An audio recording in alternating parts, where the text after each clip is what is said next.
Sister Jana. Yes! Church, or this worship, wonderful, amazing worship night with you and with these people who love you so much. But Lord, I want to be closer to you. So, hi. So, dito po kayo kasama yung mga kapatid yan. So, tatanungin po natin yung bawat kapatid para sa magiging mensahe dito kay Sister Gab sa umabot siya ng 7 years. Kaya, Joseph. Yun, Sister Jana. Wala, hindi, ano lang, 7 years mo dito, syempre. Thunders ka na rin rito. Dito ka sinila, thunders ka rito. Pero, yun nga, di ba yun nga yung ano ni Lord sa'yo. Hindi ka mag-grow. Itong makilala yung one and only mo. Tsaka, yun lang, kahit busy ka sa trabaho, at least nandun yung eagerness mo pagsaserve kay Lord. Ano ko lang sa'yo, sana ipagpatuloy mo yung paggamit mo kay Lord. Amen. Tsaka stay humble. Glory to God. Parahin ka ni Lord.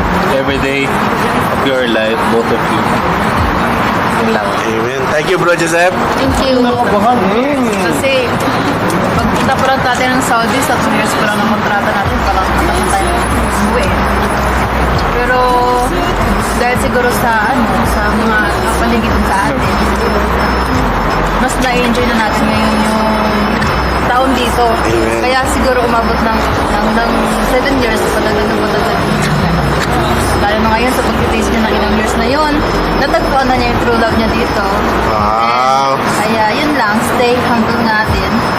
Tapos, ipagpatuloy lang yung pag-serve kay Lord.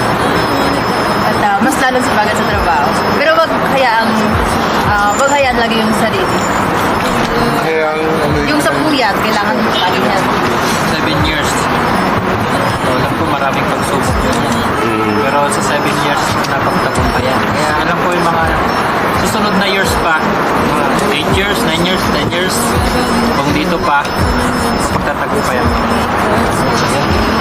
Amen. Thank you. Una-una, salamat pala sa pamerienda. No? Unan. Sabi nga ni John Ray, doon napapasin pa Sister Jana, yung 7 years, no? Bihira siguro yung nakaabot ng ganyan, lalo sa luwap kasi si Kim mismo naranasan niya yung hirap dun Kaya salamat sa Panginoon na binigyan ka pa rin ng maraming oras, maraming panahon dyan sa trabaho mo. At alam ko naman na siguro kung wala ka sa Panginoon din, siguro mag-isip ka din, no? Magtanong tayo. Pero dahil sa biyaya ng Panginoon, alam ko na kayanan mo yung mga pagsubok, yung mga hirap sa trabaho. Kasi hindi biro yung trabaho niya dyan. Kaya salamat sa Panginoon. Yung sabi ko lang na patuloy lang tayo kung yun desire natin, tumit lang natin sa Panginoon. Sabi nga sa Salmo, Cariselo. Kaya patuloy lang tayo sa Panginoon. At una-una sabi ni Sis Melissa kanina, yung blessings ng Lord sa'yo, hindi lang yung blessings na kasi dito mo pa natagpuan yung kapuso mo. Si Bro Val, kaya kapalad po ang Panginoon. Ay mapalad ang Panginoon sa inyo. Mabuti ang Panginoon sa buhay mo. Kaya sige lang, kung ano yung desire mo lang, patuloy ka lang sa Panginoon. At sabi nga sa salita ng Panginoon sa Matthew 6:33, kung unahin mo talaga ang Panginoon, lahat ng desires natin, bibigay po ng Panginoon. Yes. Amen. Thank you, bro. Lord, you turn this love song into your love song, Lord.